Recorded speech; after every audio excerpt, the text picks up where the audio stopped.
vastes plaines du Serengeti, une légende ancienne raconte que des esprits sauvages, incarnés sous forme animale, veillent sur l'équilibre fragile entre la nature et les hommes.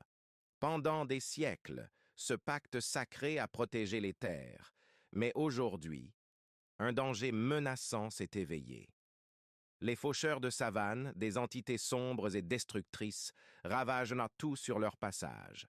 Leur libération est l'œuvre de Morok, un ancien chaman déchu, dont l'âme corrompue par une soif insatiable de pouvoir a brisé l'équilibre ancestral. Naïma, une jeune fille Massaï, dotée d'une sensibilité particulière pour le spirituel, entend un appel mystérieux lors d'un rituel nocturne. Sous l'ombre d'un acacia sacré, elle est envahie par des visions de destruction. Des plaines en feu, des villages en ruines et un lion majestueux qui l'appelle à l'aide. Encouragée par sa grand-mère, gardienne des traditions, Naïma comprend qu'elle est l'élue des esprits sauvages. Guidée par ses visions, elle quitte son village et s'aventure dans les terres sauvages, où elle rencontre Arani, un lion spirituel à la sagesse infinie.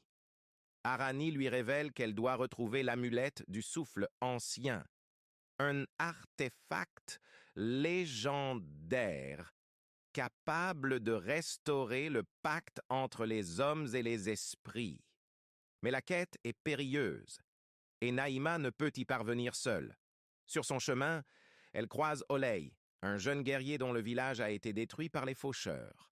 Contrairement à Naïma, Olei est sceptique face aux légendes et ne croit qu'en la force de son arme. Leur première rencontre est tendue, mais lorsqu'ils font face à une attaque des faucheurs, ils réalisent qu'ils doivent unir leurs forces pour survivre. Ensemble, accompagnés d'Arani, ils traversent des paysages aussi magnifiques que dangereux. Des rivières hantées par des créatures corrompues, des savanes dévastées et des montagnes empreintes de mysticisme. Au fil de leur périple, Naïma et Olei apprennent à se comprendre et à surmonter leurs différences. Elle lui transmet sa foi en l'invisible, tandis qu'il lui enseigne la résilience face aux dangers tangibles. Lorsqu'ils atteignent enfin la montagne sacrée, le sanctuaire de l'amulette, ils se retrouvent face à Morok. Le chaman déchu les attend avec une armée de faucheurs, prêts à en finir. La bataille fait.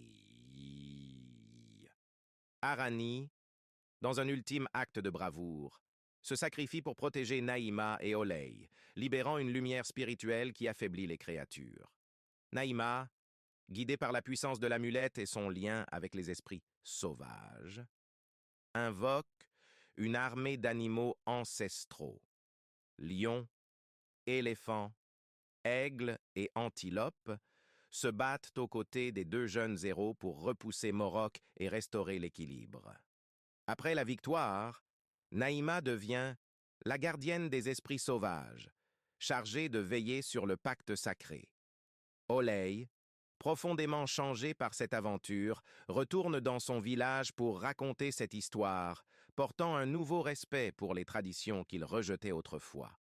Sous un ciel étoilé, Naïma contemple la savane, désormais paisible, consciente que l'équilibre entre l'homme et la nature devra être préservé pour les générations futures. Mais une question demeure. L'ombre de Morok a-t-elle réellement disparu, ou de nouvelles ténèbres se profilent-elles à l'horizon? Si cette histoire vous a transporté dans les mystères du Serengeti, seriez-vous intéressé par une partie 2? Une suite où Naïma devra affronter des forces encore plus puissantes et révéler des secrets enfouis des esprits sauvages.